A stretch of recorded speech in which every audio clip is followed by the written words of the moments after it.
Hello and welcome to the Week in Review, a recap of your weekly headlines on the Western Slope. I'm Chad Roderick.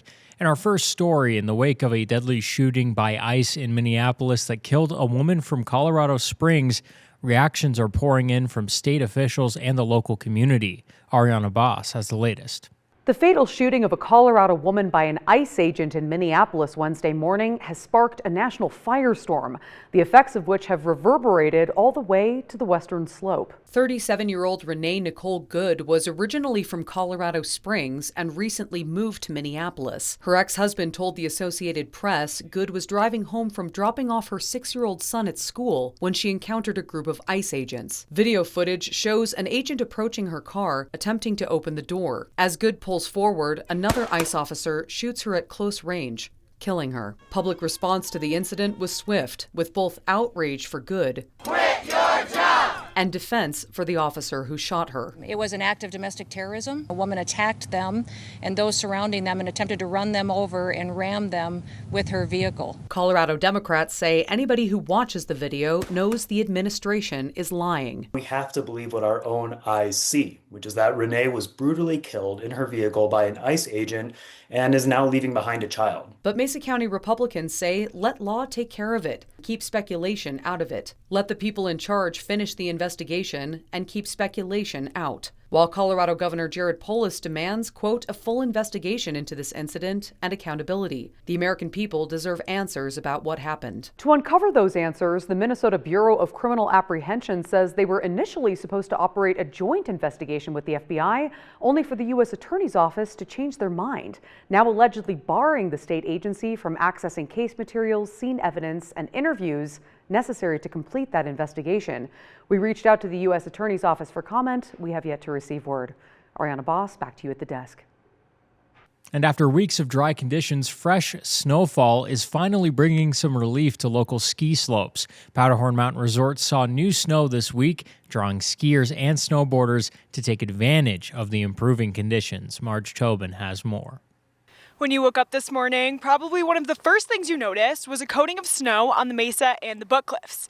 I'm up here at Powderhorn Mountain Resort where we have a full parking lot to check out the conditions of the slopes. Snow fell overnight and continued into the morning, giving Powderhorn a much-needed boost after a slow start to the season.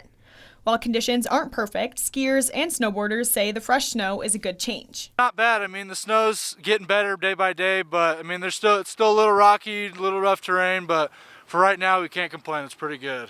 Good to finally get a little bit of snow, because even though this day isn't like anything incredible, it's still definitely one of the better days up here. You know, getting a few inches overnight was a lot better than nothing. We still need 2 feet to catch up to where we really should be this time in the year. The jumps have been good. I mean, just pan the camera around and you can see what's going up out here in Powderhorn. Powderhorn officials say the snowfall is already making an impact and more snow could be on the way. We reported 1 inch at 6 a.m. and then the storm came in after that, and we got an additional 3 or 4 inches this morning. And it looks promising for this evening and overnight, so I think there's more on the way. With snow in the forecast, Powderhorn expects crowds in the full parking lot to continue through the weekend. People are showing up because the snow fell, and we do expect a busy Friday, and through the weekend, we know that when the snow flies, people show up to ski on it. Ryan says he is hopeful continued snowfall will help build a stronger base for the rest of the season. Marge Tobin, Fox 4 News. Now, speaking of snow, the Colorado Avalanche Information Center just launched new upgrades to its website ahead of one of the rare weeks of snow this year across the state. Jeff Hinkle has more. One of the most important steps before you go skiing is to check and see if you're in avalanche conditions. The Colorado Avalanche Information Center just made it a little bit easier for you. It really allows you to simple display of information that's pretty useful for folks, temperature, wind speed, precipitation, stuff like that. Or dig into things on a much deeper level. So hopefully it'll be a lot more user-friendly for folks. The CAIC's weather station portion of the website just got an upgrade. So now if you're looking to ski or recreate in the backcountry, you can hover over the closest weather station to where you want to go and check and see the most recent conditions. And with this week's incoming weather, avalanche danger across the state might increase. We're going to see, some more snowfall, which is going to be a really welcome change. In parts of the state, it is going to increase the avalanche danger probably significantly. In some parts of the state, maybe most of the state, it's not going to be enough to have the avalanche danger rise too much. And the new weather station's update isn't the end for the Avalanche Information Center. More upgrades could be on their way soon. We're not static. We're not done. We have a lot more stuff that we're working on right now. And, because this is life safety information, we do test it pretty heavily before we roll it out to the public. So far this year, there have been around 100 observed avalanches reported by the Colorado Avalanche Information Center, and a lot more that haven't necessarily been observed. It's always important to have life-saving devices like a transponder and rescue equipment on you whenever you recreate in the backcountry. Jeff Hinkle, Fox 4 News. Now we turn to other news. Homeward Bound's emergency shelter on North Avenue was supposed to close on Monday, but an influx of last-minute donations is helping keep the door open a little while longer, giving the Western Slopes unhoused community time to brace for the effects of this impending change. Ariana Boss has more. The Homeward Bound shelter on North Avenue has been granted a temporary reprieve from what was supposed to be a permanent closure on January 5th. We just have a wonderful community that wants to support the situation because they know what the folks are going through and they know how important this shelter is. Due to financial hardship, Homeward Bound announced the shutdown of their emergency center on North Avenue last year. They say community donations are now keeping them afloat. People care. When you see someone on the streets that is unhoused, how could you not want to help that situation? But the last-minute gifts won't be enough to save the North Avenue location, which will now close its doors for good on February 27th. It's a very big disappointment for everybody. Even with this shelter, even with North Avenue and Pathways, we still do not have enough emergency shelter beds in Grand Junction and Mesa County. Anticipating the closure and losing 100 beds, some unhoused people already fear the worst. Old people dying out here on the street, freezing to death, sleeping on the sidewalk. It's just unbelievable wrong. Now refocusing their efforts on sister location Pathways in Grand Junction, management is trying to stay optimistic. We are still the largest shelter system on the western slope of Colorado, in between Salt Lake and Denver. So we're still making a major impact. But they say helping those experiencing homelessness on the western slope can't be done alone. No organization can do it on their own. We sure can't. The city can't. So it's going to take a community effort to figure this thing out. Ariana Boss, Fox 4 News. And the Colorado Department of Public Health and Environment speaking out against the CDC Tuesday morning in the wake of newly revised federal recommendations on childhood vaccines. Ariana Boss spoke with the department to find out why. This is unprecedented. The information that's being generated federally is in question. The Colorado Department of Public Health taking a bold stance against newly revised federal recommendations for childhood immunization schedules. The committee is now deviated from looking at the evidence. The CDC now has a 3-tiered vaccination system put in place, the government says, to align with peer countries and allow more flexibility and choice with less coercion. What you and I are fighting for is we want to empower parents to make these decisions. The system removes 7 vaccines previously recommended for all children, including RSV, flu, and hepatitis. Despite opposition from the American Academy of Pediatrics, other vaccines like meningitis are now only CDC recommended for high-risk groups, and vaccines like COVID-19 are left to the judgment of parents and healthcare providers to give. Colorado Public Health joins several other states in calling out the new recommendations as confusing and scientifically baseless. Rather than a very simple message, these are the vaccines your children need, they've created these 3 tiers. There's no science supporting those 3 tiers. But the Department of Health and Human Services claims countries without vaccine mandates had as high of immunization rates as the U.S. and believes fewer mandates will rebuild the people's trust in government weakened in years past. Ariana Boss, Fox 4 News. Health and Human Services officials said insurance providers will continue to cover the cost of these vaccines no matter which category they are in. Now, Tabor refunds across the state of Colorado are not looking to be high this year, as taxpayers are only looking to get the bare minimum or perhaps nothing. Kyle Kawamoto has the latest details. The Taxpayer Bill of Rights is constitutional. Just recently, state capitol officials announced that Colorado taxpayers may not be getting a Tabor refund this year. The Tabor refund in Colorado usually returns hundreds of dollars to taxpayers, but a new budget amendment may prevent refunds this year. There are estimates that suggest single filers could receive only $20 to $62, while joint filers might be getting $40 to $124. Governor Polis' recent request included no Tabor refunds. According to the governor's office, this comes at the cost of President Trump's big, beautiful bill. A spokesperson tells us in a statement saying in part, quote, Coloradans across the state will not receive Tabor refunds because of the president's tax law, which blew a $1 billion hole in Colorado's budget, end quote. You can blame it on the H.R. 1 if you want to, but there's other factors besides just that. H.R. 1 did mean that the state was going to receive less revenue, but not to the point of over $1 billion. Rich tells me during our talk about how 3 years of additional revenue led to new programs and employees, resulting in a current structural deficit. Polis' spokesperson stated that before President Trump signed H.R. 1 into law, Colorado was set for a surplus that would provide refunds to residents, including $200 million for older residents and over $85 million for taxpayers. This changed after the law was enacted. It's not going to happen this year because we're going to be under that cap, and it wouldn't have happened had the spending been under control. Kyle Kawamoto, Fox 4 News. And have you heard of radon exposure? Experts say it's a silent killer that affects approximately half the homes and buildings in Colorado.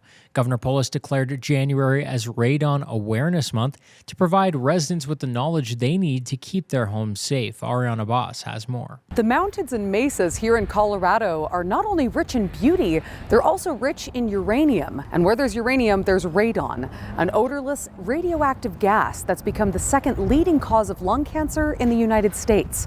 To protect your home in Colorado, here's what you need to know. Radon gas naturally gets released out of rocks, soil, and water. It can enter homes through cracks in the building's foundation. That gas gets pulled into these homes through those small openings and can, be present at dangerous levels. Living with radon over long periods of time can cause lung cancer. The EPA estimates radon is responsible for over 21,000 deaths across the country every year. If you live in Colorado, your chances of having dangerous levels of radon in your home is a coin flip. Statewide, we see about 50% of homes testing above the EPA action level of 4 picocuries per liter.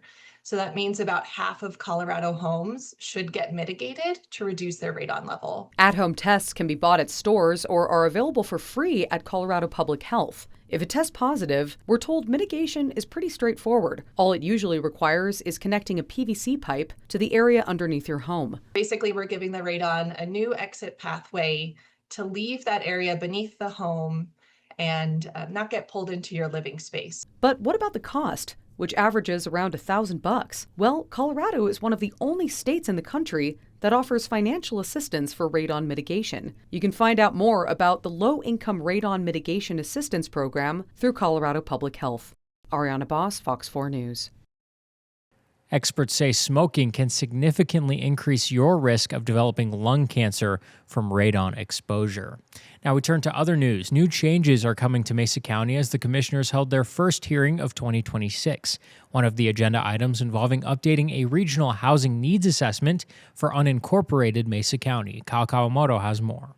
Last year in June, Mesa County was awarded a grant over $41,000. On Tuesday's county commissioner hearing, our local leaders approved an additional planning capacity grant from the Colorado Department of Local Affairs, or DOLA, in the amount of $50,000.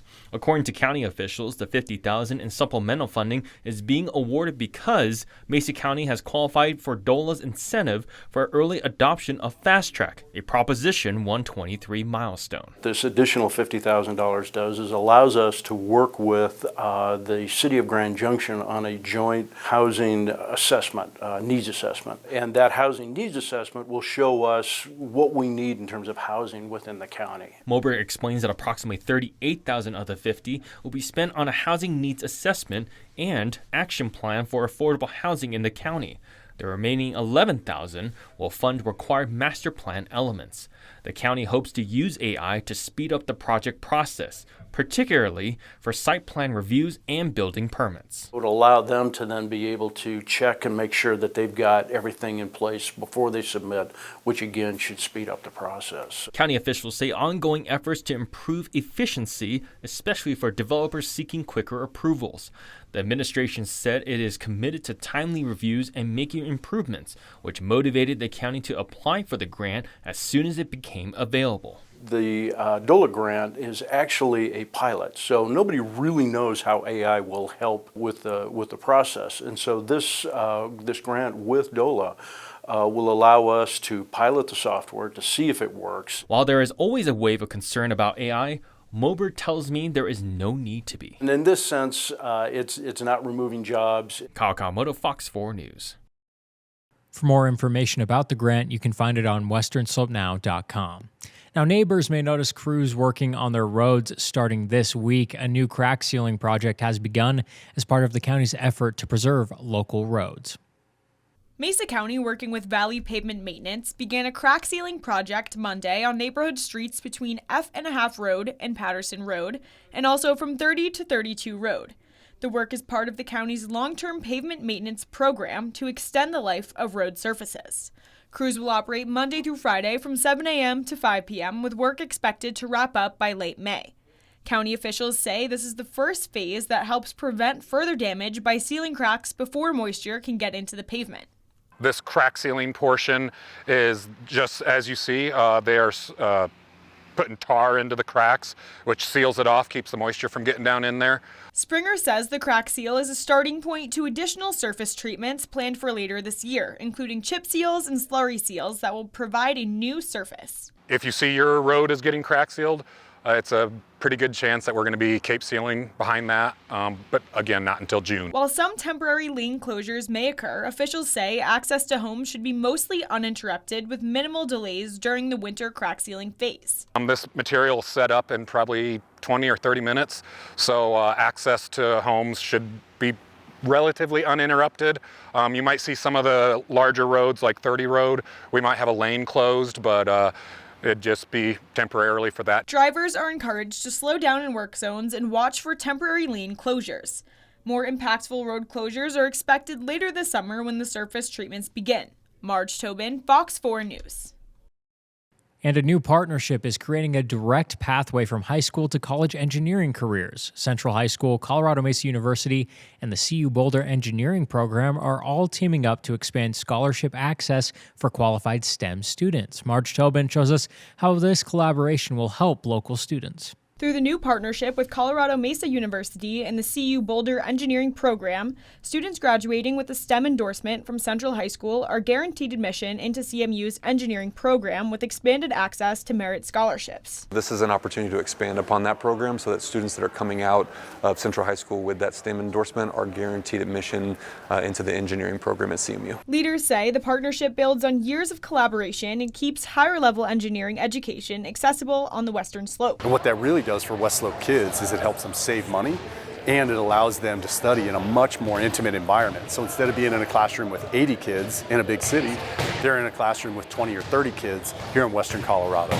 So it really is the best of both worlds for Western Slope kids. For students like Central senior Michael Jones, the STEM program already blends classroom learning with real experience. With the program, I like their applied mathematics. That was really the main reason why I chose Central over the other schools, is with Central, they had math classes, but like with my geometry class, I was able to do a construction class combined together, and we took the geometry that we learned and we were able to use it in the construction. We built a shed for our class projects. Jones says the new partnership opens doors that once felt out of reach. I've been looking to go to CMU and CU Boulder for a little bit. It's really exciting to get an engineering degree. Marge Tobin, Fox 4 News. And it's the first official week of our new streaming app, KREX Plus. You can now catch us on your favorite streaming platforms other than traditional cable TV. Kyle Kawamoto breaks the process down. You may be used to watching us on a big screen like this with two bunny ears right on top. Well, now the doors of technology are opening up to share more news on our new app called KREX Plus. The ways of technology are moving in the direction where you don't need those antennas and, of course, a bunch of cables. All you need is internet. You can find KREX Plus on these three platforms: Roku, Fire TV, and Apple TV, or just by scanning this QR code right here on your screen. But now let me walk you through the steps. If you own an Apple TV device, you can start by going to the App Store and then typing KREX Plus in the search bar. There you can find the app, and you can then click on the app itself. These steps are very similar to any of the other two streaming platforms. Once it's downloaded, you can click to enter the app. From that point, you can watch our shows live on the air just by signing up with your email or scanning this QR code on your screen. From there, it will take you to this page and you can use your phone to sign up. On our app, you can find exclusive content that you would not normally see on our normal broadcast, such as sports talks, Wake Up Extra, and many more. One more time, here is the QR code to scan that and it will take you directly to the app. And for more information, you can find it on our website, westernslopenow.com.